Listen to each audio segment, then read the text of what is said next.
Eis o momento de pregação da palavra de Deus. Por isso, convido todos a abrirem as suas Bíblias na primeira carta de Paulo a Timóteo, capítulo 4. Nós vamos ler do versículo 6 até o versículo 16. Diz a palavra de Deus: exponda estas coisas aos irmãos, serás bom ministro de Cristo Jesus, alimentado com as palavras da fé e da boa doutrina que tem seguido. Mas rejeita as fábulas profanas e de velhas caducas. Exercita-te pessoalmente na piedade, pois o exercício físico para pouco é proveitoso, mas a piedade para tudo é proveitosa, porque tem a promessa da vida que agora é e da que há de ser. Fiel é esta palavra e digna de inteira aceitação. Ora, é para esse fim que labutamos e nos esforçamos sobremodo, porquanto temos posto a nossa esperança no Deus vivo, Salvador de todos os homens, especialmente dos fiéis. Ordena e ensina estas coisas. Ninguém despreze a tua mocidade, pelo contrário, torna-te padrão dos fiéis na palavra, no procedimento, no amor, na fé, na pureza. Até a minha chegada, aplica-te à leitura, à exortação, ao ensino. Não te faças negligente para com o dom que há em ti, o qual te foi concedido mediante profecia, com a imposição das mãos do presbitério. Medita estas coisas e nelas ser diligente, para que o teu progresso a todos seja manifesto. Tem cuidado de ti mesmo e da doutrina. Continua nestes deveres, porque fazendo assim, salvarás tanto a ti mesmo, como aos teus ouvintes. Amém. Oremos. Senhor, rogamos-te mais uma vez a assistência total, ó Deus, do teu Espírito para o momento da pregação da tua palavra, para que, Senhor, teu nome seja glorificado entre nós, na pregação, na exposição, e que tu te dignes também, ó Deus, de dar entendimento e compreensão a todos, absolutamente todos os ouvintes. Sabemos, ó Deus, que é preciso ter ouvidos para ouvir, e quem concede esses ouvidos é tu mesmo, ó Deus.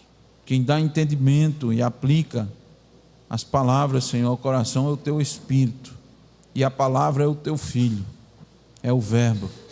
Por isso, ó Deus, na completa e total dependência tua e da Trindade santa e bendita, nós te oramos, tanto para sermos fiéis, ó Deus, e de forma alguma adulterarmos, ó Deus, a tua palavra, como também, ó Senhor, para que o Senhor traga nesta oportunidade a instrução, a orientação à tua igreja, ao teu povo, Senhor, a exortação devida, traga salvação, ó Deus, àqueles a quem ainda estão com seus corações de pedra. Que haja, ó Senhor, nessa oportunidade, nós te pedimos humilhação, ó Deus, diante das tuas verdades. Quebra, Senhor, as barreiras que porventura existam para a compreensão das tuas verdades. Nós te pedimos, ó Deus, no nome de Jesus. Amém. Irmãos, o título de sermão é o padrão do bom ministério pastoral, ou padrão do bom ministro. E essa é a segunda parte nesse texto que nós lemos, né? 1 Timóteo 4, do 6 ao 16. Na primeira parte, nós relembramos aos irmãos, logo no início, logo na introdução, que Paulo estava escrevendo a Timóteo para que ele saiba como se conduzir na casa de Deus, ou como conduzir a igreja de Deus. Nós sabemos que essa daqui é uma das cartas pastorais. E esse contexto também era um contexto de fortes pressões doutrinárias, falsos mestres. Era um contexto de espiritualidade enganosa, crenças sedutoras que estavam surgindo dentro da própria comunidade cristã, dentro da própria igreja. Então, diante disso, Paulo descreve o padrão do bom ministro de Cristo. Agora, esse padrão não era um modelo idealizado, mas era um chamado concreto, urgente e necessário para a igreja, para a saúde da igreja. A igreja que é coluna e baluarte da verdade. Eles precisavam ter ministros da verdade. Daí Paulo logo, irmãos, no início destacou que o bom ministro é antes de tudo um homem da palavra, porque ele ensina a verdade, ele expõe fielmente as escrituras, ele alerta contra os enganos, ele não vai se intimidar com doutrinas falsas, ele não vai ter medo de expor, porque advertir, exortar, é um ato de amor. Pregar a verdade, ainda que custe a aprovação humana, é uma das marcas essenciais do pastor fiel.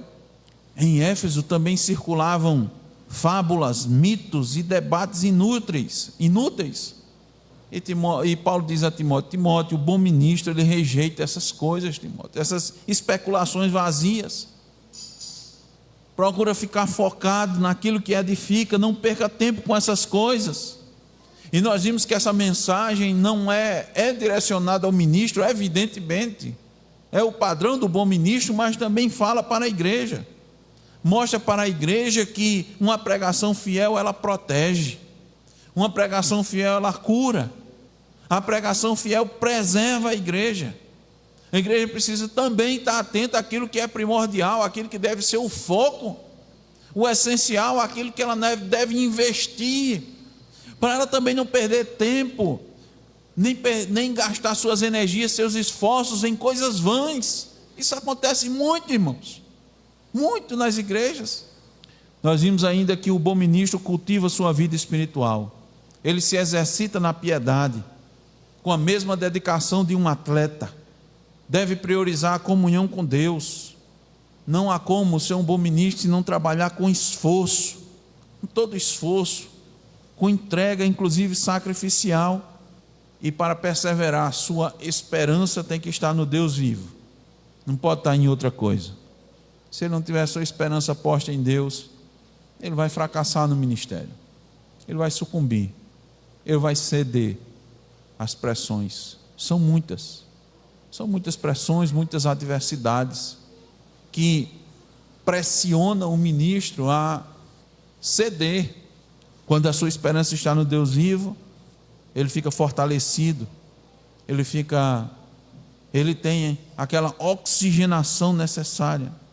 Nós aprendemos, inclusive, quando Paulo diz que adverte a Timóteo para também atentar para a piedade, ele diz que a piedade para tudo é proveitosa. A piedade é superior a qualquer benefício temporal, e dela depende a vitalidade do ministério, e dela depende a vitalidade também da própria igreja. De forma resumida, irmãos, o padrão do bom ministro envolve fidelidade doutrinária e prioridade espiritual.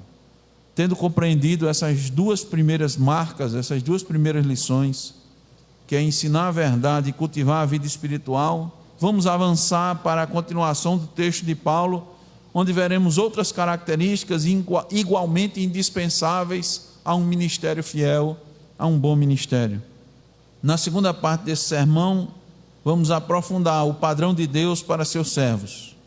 Padrão este que edifica o pastor e forma uma igreja sólida, madura e centrada no Evangelho. Por isso nós vamos continuar tentando responder a seguinte pergunta: qual é o padrão de um bom ministro de Cristo? Na sequência, em terceiro lugar, o bom ministro é exemplo para o povo. Vejamos o versículo 12. Ninguém despreze a tua mocidade, pelo contrário, torna-te padrão dos fiéis, na palavra, no procedimento, no amor, na fé, na pureza. A missão de Timóteo, irmãos, não era fácil. Aquela região era altamente idólatra, com o gnosticismo mesmo incipiente, ameaçando a igreja. Ele precisava ser exemplo para o povo. E é assim que o ministro precisa ser. Ele precisa ser referência. Mais uma razão total para entendermos que não há como fazer isso sem a total dependência da graça de Deus. Nenhum homem tem condições de ser um bom ministro, senão com a total assistência divina. Ele pode se esforçar, pode ser o que for, pode fazer votos, mas sem a assistência divina, jamais ele vai conseguir ser um bom ministro. E quero lembrar os irmãos que Timóteo era bem jovem, e a cultura da época, em especial entre os judeus, só, irmãos, anciãos maduros ocupavam cargos de liderança religiosa, liderança espiritual. E Timóteo estava ali como um delegado apostólico, e segundo os estudiosos, ele tinha aproximadamente entre 34 e 39 anos de idade, que era jovem, muito jovem para um cargo daquele. E mesmo assim ele precisava liderar pastores, presbíteros, que certamente tinham bem mais idade do que ele. Quando a gente observa a narrativa paulina, nós claramente identificamos que, além de Timóteo ser jovem, ele ainda tinha uma personalidade tímida e tinha fragilidade na sua saúde. E era muito provável que alguns de Éfeso, especialmente os apóstatas, estavam se aproveitando dessas características para menosprezar a liderança de Timóteo. E isso é muito comum, irmãos. Isso é muito comum. Você quer identificar, normalmente, um apóstata, ele começa a tentar minar a autoridade do ministro. Lembra os irmãos que Paulo muitas vezes estava defendendo o seu apostolado, mas porque o pessoal estava atacando, ele estava defendendo o seu apostolado por causa do evangelho, não por causa dele mesmo. Porque muitos na igreja estavam questionando a ele, estavam pondo em xeque o seu apostolado. Isso é muito comum. Paulo diz a Timóteo: não se abata. Para isso você deve se conduzir como um exemplo para a igreja. Leve todos a respeitá-lo, como se deve fazer a um verdadeiro ministro, mas não com imposição, não por meio da força, não por meio da coação, mas pelo exemplo. Seu exemplo, seu modelo, seu padrão. E ele traz 5 áreas que ele deve desenvolver. Observem aí. Primeiro, ele precisa ser o padrão dos fiéis na palavra. Esse na palavra, irmãos, não é somente a questão da pregação da palavra, não, mas como o pastor se comunica, como ele fala no cotidiano, como ele trata, se as suas palavras são com clareza, se ele é claro, se ele não fica usando de subterfúgio. Os apóstolos usavam muito de subterfúgios, de falar de forma assim, que deixava entender, era uma coisa, mas podia ser outra. Paulo diz assim: seja o padrão dos fiéis na palavra, fale com clareza, fale com o povo, se expresse, seja prudente no seu falar. A boca do ministro deve ser fonte de edificação, como o próprio apóstolo Paulo, escrevendo aos Efésios, diz: não saia da vossa boca nenhuma palavra torpe, e sim unicamente a que for boa para edificação. Então Timóteo tinha que ser um guardião do evangelho, falar a verdade, pregar a verdade, e na sua comunicação com os irmãos, ele deveria ser também, ter esse padrão de fidelidade. Ele não devia ceder à fofoca, à grosseria, à manipulação, a falas imprudentes, sem reflexão. Então ele tinha que pensar muito antes de falar, antes de se dirigir. Acima de tudo, o pastor é chamado a vigiar a língua, porque o seu falar influencia a igreja, dá o tom espiritual da igreja, e a igreja tem que observar isso, viu? Observar, ficar atenta e imitar um padrão santo de comunicação. Então, como nós dissemos aos irmãos na primeira pregação, essa mensagem é diretamente para o pastor, mas também é para a igreja. A igreja precisa saber o padrão de um bom ministro, para poder saber escolher o bom ministro, para poder saber apoiar o bom ministro, para valorizar o bom ministro e para ajudar o bom ministro. A igreja e o ministro crescem juntos, irmãos, como um dueto. Você imagine os irmãos, nós temos aí, inclusive, um exemplo da música, hoje não está tão em alta, mas houve uma época que o padrão de música sertaneja, dupla sertaneja, estava em alta aqui no Brasil, não era? A cada mês lançava 10 duplas novas no mercado. Então uma dupla, irmão, sertaneja tem que estar afinada, As duas vozes tem que ter uma boa sonoridade para poder agradar. Assim também é o ministro e a igreja. Eles têm que andarem em harmonia, sintonizados. Então a igreja deve observar, orar pelo seu pastor, para que ele seja sustentado em um ministério verbal irrepreensível, porque ele precisa ser o padrão dos fiéis na palavra, mas ele também precisa ser o padrão dos fiéis no procedimento. Observem, o que Paulo quer dizer ser o padrão no procedimento? Refere-se ao estilo de vida, à conduta pública, à disciplina pessoal, à integridade do pastor, a coerência dele. Ele deve ser uma pessoa coerente, em especial a forma como trata os irmãos. A vida dele deve confirmar seu ensino. Paulo também, escrevendo a Tito, disse: torna-te pessoalmente padrão de boas obras. Então o comportamento do pastor precisa ser estável, maduro, cristocêntrico. Ele tem que vigiar a sua vida pública e sua vida privada, evitar contradições que envergonham o evangelho. A igreja, por outro lado, deve requerer do pastor coerência, evidentemente, deve seguir o bom exemplo, mas não deve exigir perfeição, porque não há quem seja perfeito, evidentemente. Daí, mais uma vez, a oração, um rogo a Deus pelo ministro. O ministro tem que se esforçar demais para ser o padrão.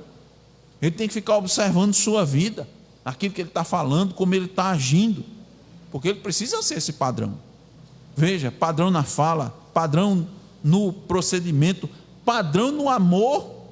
É o terceiro aspecto que Paulo traz para Timóteo. Timóteo, tem atenção no trato com as pessoas, tem atenção no trato, desenvolva o amor pastoral, o amor sacrificial, o amor que corrige com mansidão, o amor que suporta a oposição sem retaliar, sem pagar na mesma moeda. Então, para isso o pastor precisa cultivar um coração que ama até os mais difíceis, amar sem favoritismo, agir sem dureza desnecessária. Firmeza não significa dureza desnecessária. Então Paulo está dizendo a Timóteo: Timóteo, o bom ministro procura promover o bem-estar de todos, com ênfase, claro, ao bem-estar espiritual. Tem que manifestar preocupação e cuidado, procurar saber como está, a forma de ajudar, como contribuir.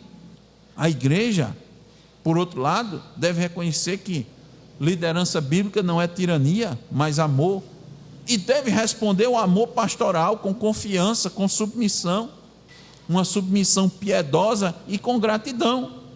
Além disso, Timóteo também tinha que ser o padrão dos fiéis na fé. Na fé. Na fé, irmãos, quer dizer na confiança constante em Deus, na fidelidade e na dependência de Deus, na firmeza da palavra e na confiança da providência divina. Numa igreja aqui, irmãos, sob ataque do gnosticismo e das doutrinas estranhas, Timóteo deveria permanecer firme e confiante. O padrão na fé, mesmo diante de críticas, mesmo diante das suas enfermidades, mesmo diante das tentações e das pressões. Tudo isso era o cenário, irmãos, que Timóteo estava vivendo. O pastor devia demonstrar e deve demonstrar confiança em Deus. Confiança em Deus. E a igreja é chamada a confiar na liderança que Deus estabeleceu e cultivar a fé que sustenta o ministério em tempos difíceis. Você imagina, irmãos, uma igreja que em tempos difíceis não dá suporte ao pastor. Imagine, eu quero que o pastor tenha fé, mas eu não o suporto. O suportar é dar um sustento. Não sustento as mãos, como quando Moisés estava naquela batalha, Josué lá, e dois sustentando seus braços. Ali ficou claro que a vitória foi um conjunto, uma atuação em conjunto, em cooperação. Josué liderando o povo e dois sustentando Moisés, ali nos seus braços ficaram pesados. O pastor também precisa ser padrão na pureza. Na pureza. Isso diz respeito ao exemplo moral e ao exemplo doutrinário. Pureza sexual, pureza de intenções, pureza no ensino, convicção, firmeza, trazer o ensino, a doutrina que está na Escritura, a doutrina pura, o ensino puro da palavra de Deus. Em um ambiente moralmente corrupto, irmãos, como Éfeso, isso era vital. Abrir um rápido parênteses, nós lemos aqui em Juízes 19, aquela coisa terrível que aconteceu em Israel, ficou claro, irmãos.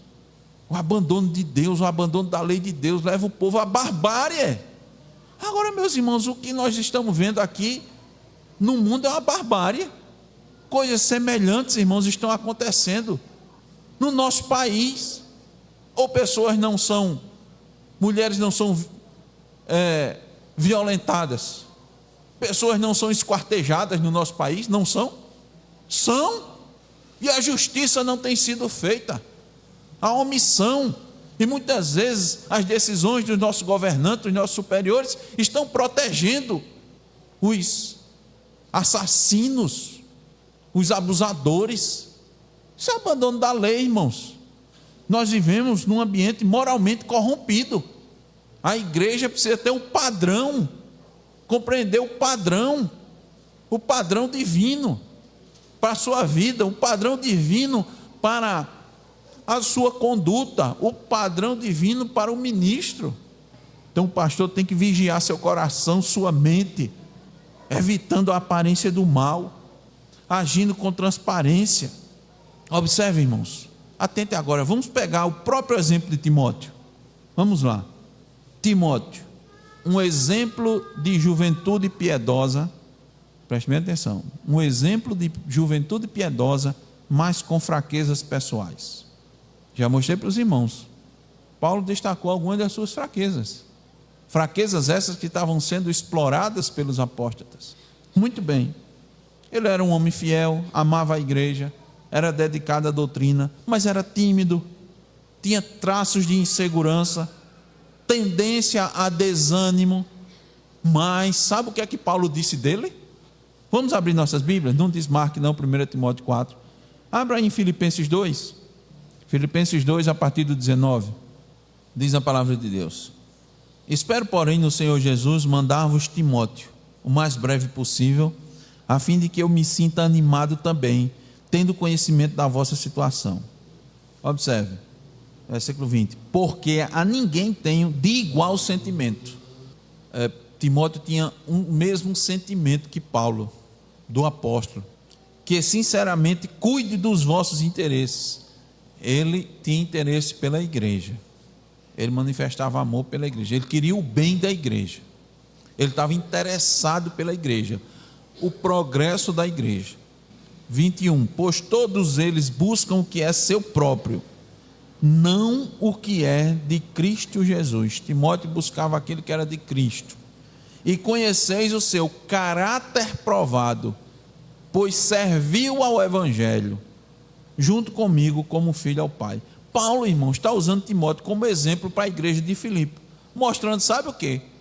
Homens imperfeitos podem ser modelos. Homens imperfeitos podem ser modelos. Exemplo, irmãos, não é perfeição, é vida coerente com o evangelho. Exemplo não é a ausência de pecado, mas presença de arrependimento e obediência. Exemplo não é nunca errar, nunca cair, mas sempre levantar pela graça. Exemplo é ser referência na palavra, no procedimento, no amor, na fé e na pureza, como Paulo exige de Timóteo. Por isso que a igreja deve apoiar o bom ministro, criando um ambiente adequado de santidade, de oportunidades de crescimento, de correção. O bom ministro não é um modelo de perfeição, mas é um modelo do que crentes são e do que devem ser.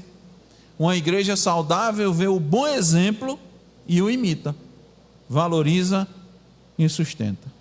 Qual é o padrão de um bom ministro? Ele é o padrão dos fiéis. Em segundo lugar, ou na sequência, a quarta lição que nós aprendemos: o bom ministro prioriza o dom e a palavra.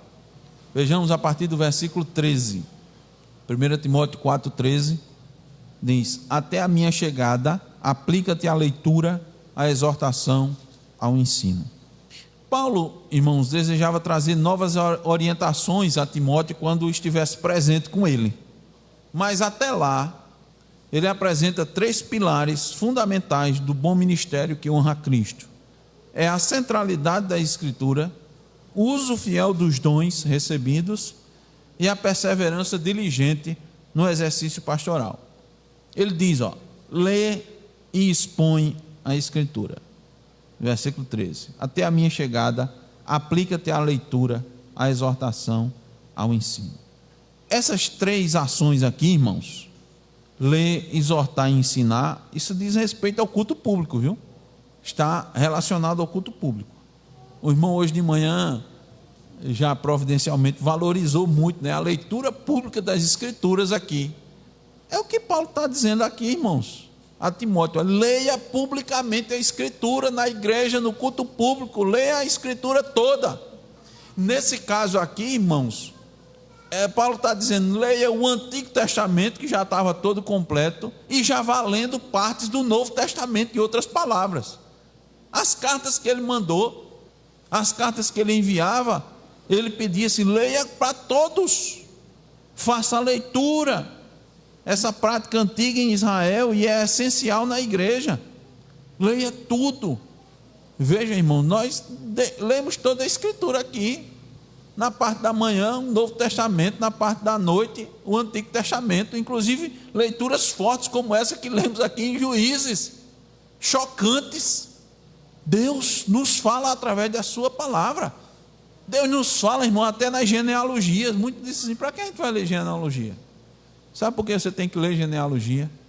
Que é importante. Primeiro, que ela está na Escritura. Se ela está registrada, é porque ela é importante. Primeiro passo. Segundo, para mostrar que Deus conhece um a um pelo nome, conhece os seus, conhece todos. Deus conduz a história de cada um. Deus conduz a história da redenção da sua igreja. Nada foge do seu conhecimento, nenhum detalhe da sua vida. E outra coisa, não importa necessariamente onde você nasceu, o que importa é que você nasceu de novo. Muitos, como nós conhecemos na palavra de Deus, nasceram na idolatria, chafurdados na idolatria, não conhecia Deus, estava distante de Deus. Outros nasceram como Paulo, aprendendo a lei, especialista na lei, com um procedimento à vista dos homens impecável, irrepreensível, e mesmo assim estava morto. Leia, disse Paulo a Timóteo, leia as Escrituras. Ele diz: exorte, faça advertências contra erros doutrinários, advirta a igreja contra condutas, contra escolhas contrárias à vontade de Deus, mostra a ela o melhor caminho, as melhores opções. Exorte, ensine, explique a doutrina com clareza, para que ela assim seja aplicada à vida, para que o Evangelho faça diferença na vida dos irmãos, para que o Evangelho não seja só uma coisa meramente intelectual, de conhecimento. Ensine, para que os irmãos abracem os ensinamentos e guardem esses ensinamentos no coração. Como o salmista diz: guarda no coração as tuas palavras, para não pecar contra ti. Então a prioridade do ministro, irmão, nunca é entretenimento, retórica vazia ou opiniões pessoais. É a palavra de Deus aberta, lida, explicada e aplicada. Eu vou repetir: é a palavra de Deus aberta, porque ela fechada não adianta, ela precisa ser aberta. Mas não adianta abrir e deixar ela lá, precisa ler. Ela precisa ser explicada para ser entendida. Não foi assim que Filipe fez com o eunuco? Está lendo? Estou. Está entendendo? Não. Como eu vou entender se ninguém me explica? Pois eu vou lhe explicar. E aplicada na vida. Por isso que o pastor tem que priorizar tempo para estudar, meditar, preparar, mesmo que muitos não vejam nem valorizem esse trabalho. A gente fala de ativismo, né? Não está a questão do ativismo. Muitos pastores são vistos, né? Faz uma coisa, faz outra, corre para um canto, corre para outro. Os irmãos dizem: esse pastor é atuante, Mas o maior trabalho dele, normalmente, é quando ninguém está vendo. É estudando e orando. A igreja deve desejar e receber com reverência a palavra, a exposição, e valorizar isso. Valorizar. O bom ministro prioriza o dom e a palavra. Versículo 14. Ele não deve desprezar o dom que Deus lhe deu. Não te faças negligente para com o dom que há em ti, o qual te foi concedido mediante profecia, com a imposição das mãos do presbitério. Timóteo havia recebido um dom específico para o ministério pastoral. Ele, como disse aos irmãos, ele era um ministro assim diferente, porque ele era um delegado apostólico. Os irmãos viram que ele era enviado por lugares por Paulo, para servir as igrejas, para sustentar as igrejas. Aquilo era muito importante naquele momento da igreja primitiva. Então ele estava ali, ajudava a igreja, instruía a igreja, instituía os oficiais da igreja e ficava a serviço de Paulo para que ele necessitasse, para aquilo que o Espírito Santo fosse conduzindo e dirigindo Paulo e os seus colaboradores. E esse dom foi confirmado pela profecia e imposição de mãos do presbitério, dos presbíteros da igreja, dos pastores da igreja. Foi confirmado pela igreja. Timóteo não diz assim: eu acho que eu tenho um dom, eu fui muito bem ensinado pela minha avó, fui muito bem ensinado pela minha mãe, então eu acho que o caminho é esse. Foi confirmado pela igreja, foi confirmado pelos oficiais da igreja, o presbitério, pelo apóstolo Paulo. E ele não deveria negligenciar isso. Paulo está dizendo, não deveria desanimar, enterrar o talento, ceder ao medo e à pressão da que ele estava passando lá em Éfeso. Então Paulo está dizendo aos pastores que não devem abandonar o seu chamado por causa de críticas, cansaço, enfermidades, ou ficar se comparando com outros ministros. Muitas vezes há um desânimo, eu diria até natural, de os ministros ficar se comparando. São o outro ministério, a paz é tão frutífero, e os ministérios midiáticos. Um mecânico, irmãos, ele tem várias ferramentas. Sem as ferramentas, um mecânico não consegue realizar o seu trabalho direito. Ele pode saber onde está o problema, ele pode saber como consertar, mas ele precisa da ferramenta adequada.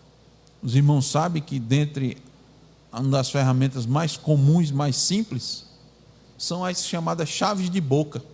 Tem vários tamanhos para a chave de boca. Algumas são grandes para poder tirar porcas maiores, e você precisa dela para poder encaixar e fazer força. Às vezes até precisa de uma mão de força, que a gente chama, para retirar. Outras são bem pequenininhas. A chave grande, ela não vai resolver um problema num local pequeno, nem a chave pequena vai resolver num local onde precisa de uma chave maior. Deus tem todas as ferramentas, irmãos, e a gente precisa entender isso, de todas as maneiras, em todos os lugares. Deus não chama homens perfeitos, mas chama dependentes. O dom é a operação do Espírito na vida do ministro, concedendo a ele capacidade para administrar a palavra, instruir e guiar um rebanho. E Paulo disse: Timóteo, tudo isso foi confirmado pela igreja, pelos oficiais, pelo presbitério, pelo conjunto de ministros da igreja. E o que é que a igreja precisa fazer? Apoiar e encorajar o bom ministro. O que é que a igreja deve fazer com o mau ministro? Dispense, demita, vai fazer mal para a igreja. O bom, apoie, encoraje, não dificulte o seu trabalho com murmurações, fofocas, exigências carnais. Seja maduro. Versículo 15, Paulo diz a Timóteo: seja diligente e perseverante, Timóteo. Medita estas coisas e nelas ser diligente, para que o teu progresso a todos seja manifesto. Quando Paulo diz assim, a expressão estas coisas, ele diz respeito principalmente ao perigo da apostasia, os ensinos sorrateiros que podem levar a igreja ao declínio espiritual, à leviandade no culto, a leviandade na escolha dos oficiais. Então Paulo está dizendo, medita, ou seja, se concentra, mergulha nisso, se empenhe, tenha zelo, para que o teu progresso seja manifesto, para que você cresça, amadureça, se aperfeiçoe, e isso seja visto pela igreja, porque o ministério não é estático, não é uma coisa estática, ele deve sempre estar em movimento, e de preferência um movimento ascendente, não descendente. Infelizmente, irmãos, infelizmente, né? Alguns ministros hoje em dia tiveram uma ascendência na sua carreira e hoje estão descendentes. Antes eram modelo, hoje em dia não são mais modelo, infelizmente. Então, para isso, para que esse progresso seja contínuo, o pastor tem que cultivar uma vida de estudo, humildade para aprender, busca de santificação, constância em meio ao desânimo. Por isso que nós dissemos, irmãos, só com a assistência, só com a graça de Deus para isso. Se não for, irmãos, se a gente não tiver a esperança no Deus vivo, não consegue, desiste, vai fazer outra coisa. Por isso que a igreja tem que acompanhar o bom ministro, incentivar, se alegrar com o seu progresso, orar por seu crescimento, caminhar junto no mesmo processo de maturidade. Por quê? Porque, irmãos, progresso só é possível com esforço e com certo tempo. Esforço e tempo. No caso da igreja, esforço mútuo, de um lado e do outro. Tem que ter cuidado, a igreja, nem o pastor pode entrar no clima dos nossos dias. O clima dos nossos dias, já disse para os irmãos, é fast food, é tudo rápido. Os irmãos sabem, antigamente, para poder você fazer uma refeição fora de casa, né? Você tinha que sair, se você estiver sozinho com a família, sair, ia para até um lugar, um lanchonete, um restaurante, onde quer que você queira ir, né? Ou fazer um lanche, ir lá, chegar, pedir, esperar fazer e depois comer. Hoje em dia, sequer você sai de casa, você faz o pedido pelo aplicativo, e você fica ainda, rapaz, está demorando muito, né? Hoje em dia, muitas vezes, a igreja está nesse clima, assim, querendo as coisas rápido, ligeiro. Crescimento, progresso, requer esforço e certo tempo. Mas cuidado para não ficar indolente. Nós aprendemos hoje de manhã que é preciso diligência, né? Concluindo, irmãos, versículo 16. Tem cuidado de ti mesmo e da doutrina. Continua nesses deveres, porque fazendo assim salvarás tanto a ti mesmo como aos teus ouvintes. O ensino correto e o viver santo precisam andar lado a lado para que se tenha um bom ministério. O pastor não pode se descuidar do seu dever, do seu privilégio, do seu dom. Então ele tem que estar num estado de vigilância constante. Agora, o que é que Paulo está querendo dizer aqui com salvarás tanto a ti mesmo como aos teus ouvintes? Mas, irmãos, a verdade indiscutível da palavra é que a salvação é pela graça por meio da fé. Estaria Paulo aqui contradizendo aquilo que ele mesmo disse lá em Efésios? Não, irmãos. A questão é que a outra verdade é que somente no caminho da santidade, da diligência, somente no caminho do ensino correto é que se chega à salvação. É somente pelo ensino correto que uma igreja se salva das falsas doutrinas, dos falsos mestres, que conduzem à perdição. Muito provavelmente esse é o foco que Paulo está querendo trazer aqui a Timóteo. Você vai salvar você mesmo e a igreja dessas falsas doutrinas, porque esse é o contexto, né, irmãos? Por isso, irmãos, com a aplicação final, ou algumas aplicações eu trago para os irmãos para finalizar o sermão. Primeiro, orem mutuamente por fidelidade à palavra. O pastor deve orar para que a igreja ame a sã doutrina. Claro, primeiro tem que pregar a sã doutrina, depois ele deve orar para que a igreja ame a sã doutrina, rejeite fábulas e abrace a piedade verdadeira. A igreja deve orar para que seu pastor permaneça firme na escritura, protegido de erros e fortalecido para ensinar a verdade. Depois eu digo, busquem juntos uma vida que corresponda à doutrina. Vida e doutrina não podem andar separadas. O pastor tem que vigiar seu coração, seu falar, suas ações, seu afeto, sua pureza.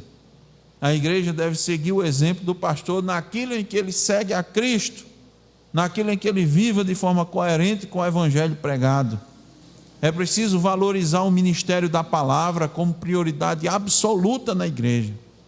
Sem ensino bíblico fiel, a igreja perde sua identidade, perde o seu rumo, perde o seu caminho, perde seu objetivo. Por isso que o pastor precisa se dedicar, gastar energia ao estudo, à exposição das Escrituras. E a igreja deve dar ao seu pastor a condição necessária para isso. Muitos querem que o pastor faça assim, mas não dão as condições. Muitas igrejas fazem isso, irmãos, é triste. Exigem, exigem, exigem e exigem. São experts em exigir. Reconheçam e sustentem os dons que Deus concedeu. Deus chamou Timóteo, sustentou Timóteo e capacitou Timóteo. Ele faz o mesmo hoje. Os pastores não devem desprezar o seu dom, devem desenvolvê-lo e exercitá-lo com temor. E a igreja deve honrar e encorajar o dom que é dado ao pastor, para que ele não desanime nem esmoreça no serviço.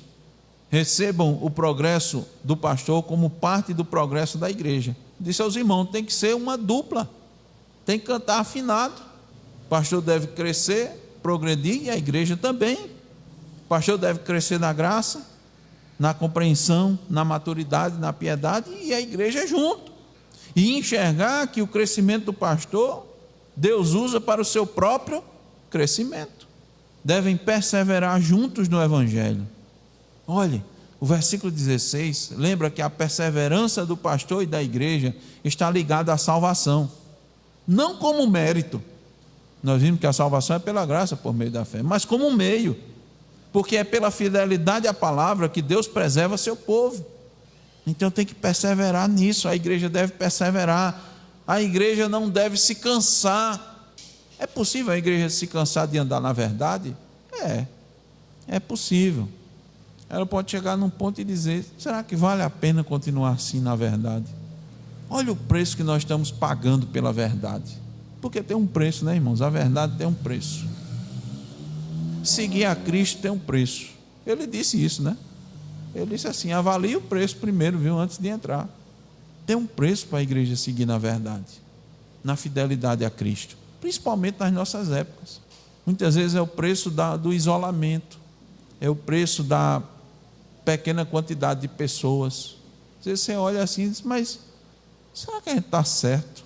Saí daqui do culto, fui para casa, passei em frente a outra igreja, rapaz, tinha gente até do lado de fora.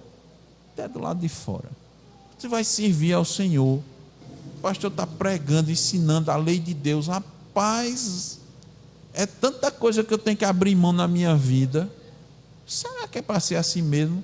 Porque fulano não abre mão, rapaz, ele está tão bem financeiramente, ele não abre mão, ele nem conhece os mandamentos. A gente sabe os mandamentos decorados, ele não sabe, ele só sabe 2 assim, com dificuldade. É amar a Deus sobre todas as coisas. Pergunta, quais são os mandamentos? Ele sabe amar a Deus sobre todas as coisas e ao próximo como a si mesmo. E a gente estuda aqui, irmãos, passamos meses estudando nono mandamento, e é uma dificuldade aqui.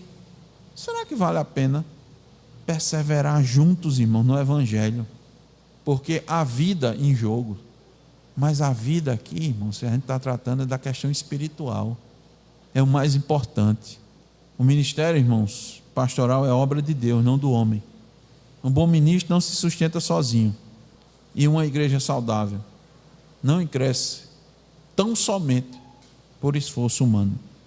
Assim como o pastor deve depender totalmente da graça de Deus, a igreja também, da mesma maneira. Confie no Senhor. A igreja precisa confiar no Senhor, que sustenta o ministro e que usa o ministro para também sustentar a igreja. Que Deus conceda, irmãos, sempre bons ministros a esta igreja. Amém. Amém. Vamos orar. Esta é a nossa oração, Senhor. Que o Senhor, na sua graça, traga bons ministros, Senhor, a essa igreja. Homens falhos, pecadores, mas que foram chamados e capacitados por Ti. Que eles sejam o padrão dos fiéis, na palavra, no trato, no procedimento, na fé, no amor. Que compreendam o privilégio, que não esmoreçam em meio à luta, digo, as lutas. Que a igreja tenha essa visão, ó Deus, tenha maturidade de escolher bons ministros, de apoiar, de sustentar os bons ministros, para que haja esse progresso mútuo, um crescimento mútuo, e que assim desfrutem das muitas bênçãos que Tu tens destinadas para os Teus. Bênçãos espirituais nas regiões celestiais. Uma igreja madura entende isso. A igreja madura busca primeiro essas bênçãos, não buscam as bênçãos materiais. Elas vêm e podem vir, elas vêm porque Tu dás, tudo Te pertence, mas sabemos, ó Deus, o que é prioritário e primordial, que é o Teu reino, que é a Tua justiça.